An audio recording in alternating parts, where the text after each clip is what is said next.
Hello guys, in this tutorial you'll learn how you can invite someone to your workspaces on Baser44. So let us guide you through this. Start by navigating to the home screen here of your Baser44 account. If you're in the web designer or app designer, you will need to click into that Baser44 icon in the top left corner to return to the home screen. From there guys, what you want to do is click into your workspace here in the top left. And below you will see this option, invite members. You may also switch to another workspace here if you like.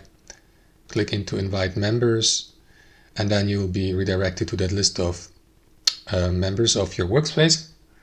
So what you want to do guys is click into this button in the top right and choose to invite someone, for example, via email or invitation link.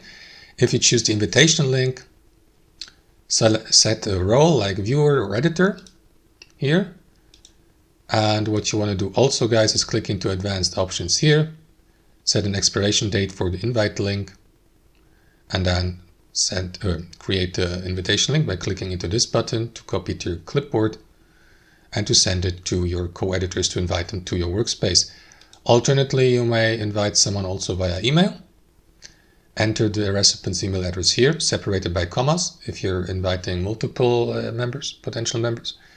Set the role here again, like viewer, editor, and so on and so forth, and send the invitations. That's how it works, guys. Thanks for watching, and I'll see you next time.